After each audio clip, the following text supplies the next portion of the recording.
more detail as we pass those points, but for now, yeah, this is the control room. We can go ahead and step back out and we'll get going to the preliminary treatment section that get taken from the sewage as the process goes on. And as you can see, it also gets thicker. This sludge is a little bit thicker than water, but not too much. Eventually, there's thickener that's added in the GBTs that makes it a little bit bigger, and eventually it becomes soil fertilizer that people can use. Yeah, we will be seeing the raw sewage first. Anybody have any questions so far? Leaving the plant is going to be safe out in nature again. We obviously don't want to hurt any people or any animals, so the lab plays a very important role in everything. We're going to be walking down this hallway. You might notice it's going to start getting a little smelly. Just heads up. It takes 7.8 hours for something to enter and begin the process and to leave. So, for example, I work an 8-hour shift. If I wash my hands at the very beginning of my shift, the water will be out of here before me. In here we have the blowers. So the blowers are extremely important. What they do is it pumps air into the aeration tanks. The aeration tanks are where the aerobic process happens. Basically, you have a bunch of bugs that are treating the water. They need the air to survive, so we need to make sure that we're pumping enough air into there so that the water can be treated properly. A little bit further down, by that I mean a couple of steps to right here. We've got the boiler room. So we have boilers that we use to heat the plant. As simple as that. Obviously we need heat to have things going. We need warmer water to have the process happen. All that happens in here. We have water that comes through, has all sorts of debris.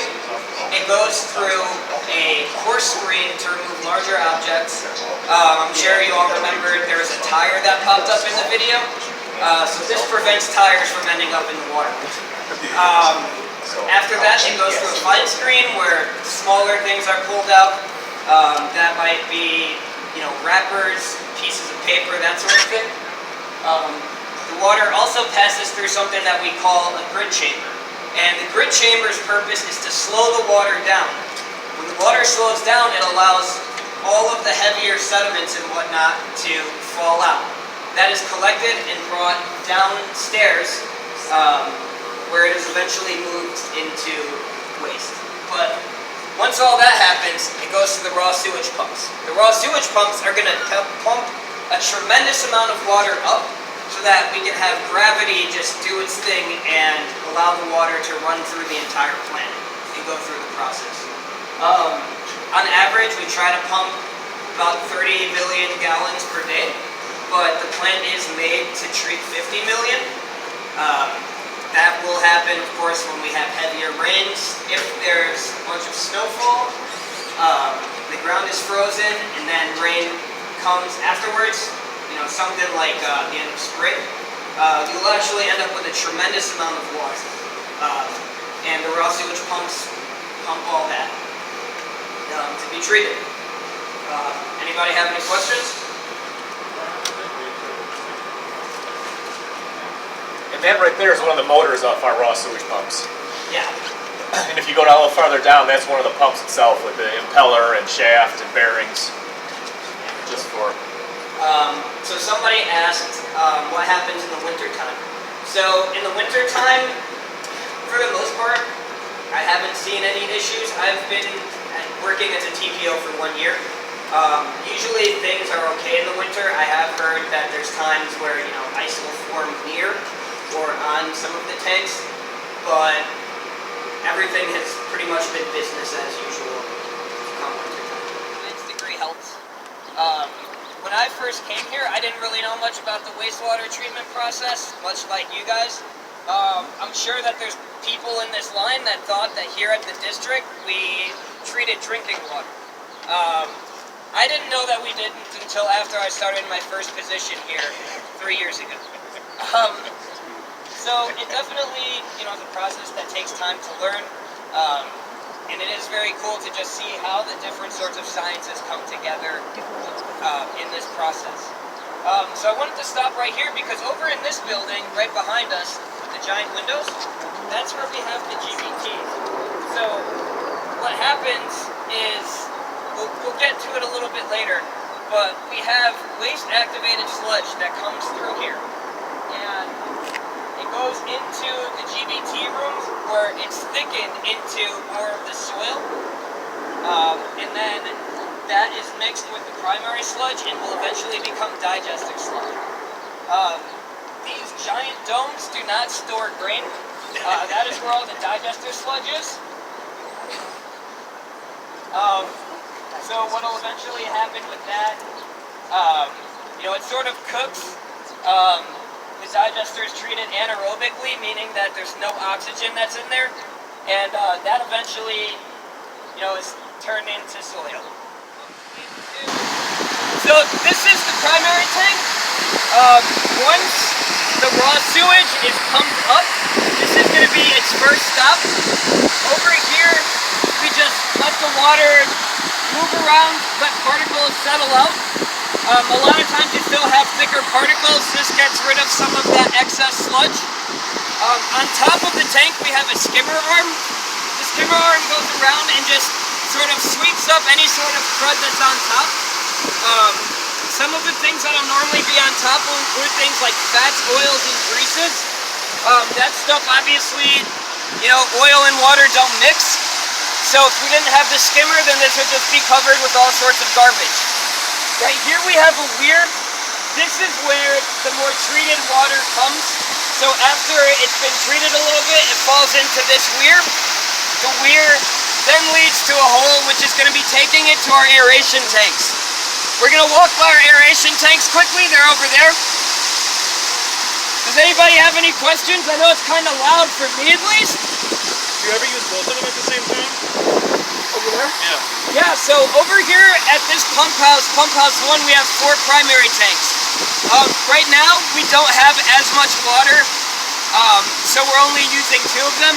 On occasion, we also have to take them out so that basically what's going to happen is it starts out with less oxygen. It goes through the different passes. The blowers pump air into it. We end up with more oxygen. This oxygen is what keeps the microbes alive. The microbes feast on all the nasty stuff that's in the water. One process that's a little bit tricky is we want to try to keep the right amount of air, or oxygen, and food so that the microbes can thrive. At the bottom of this, there's sludge, of course. This is, dead microbes, all sorts of other stuff. That eventually is pumped in an air lift, which is over there, that little white shaft. Underneath there is an air station. In the air station, we will either return some of the sludge back into here to sort of just keep colonies going, or we will waste some of it. The waste will eventually end up in the digesters. For the returns, we get those from the secondary tanks that will be over there. That's going to be our next stop. With the passes, we have 3 per tank. This one is the last one that goes down towards that pump house, and they wind sort of like an S. So it actually starts over this way on our right, and will eventually be leaving out the left. Alright, so behind me we have 3 tanks. We have 2 tanks that have sodium hypochlorite and one that has sodium bisulfite. From May through October, we use the chlorine to help clean the waterways. We do this especially because of the fact that it's nicer out, people are going to be out, rowing boats, fishing, that sort of thing. So we want to make sure that the water leaving here is as clean as possible. We pump the chlorine in, and we use the bisulfite to remove the chlorine from the waterways. Obviously chlorine is bad, and you don't want that in the waterways. The white tanks are the ones with the hypochlorite. This brown tank is the one with the bisulfite. This is one of the areas where some of the chemicals are added. Also back there, you have secondary that enters into the filter building, which we'll be in a second. There's more chemicals that are added down there as well. That's about it for this station. Next we're going to be continuing that way to go into the filter building. The secondary treatment is ran through tertiary treatment. Basically we have filters that the water drips through. On the filters we have sand and anthracite that just helps to sort of pick up any miscellaneous debris, any sort of other bad stuff. Pretty self-explanatory, just like you pour water through a coffee pot and go through the filter, same sort of thing applies here.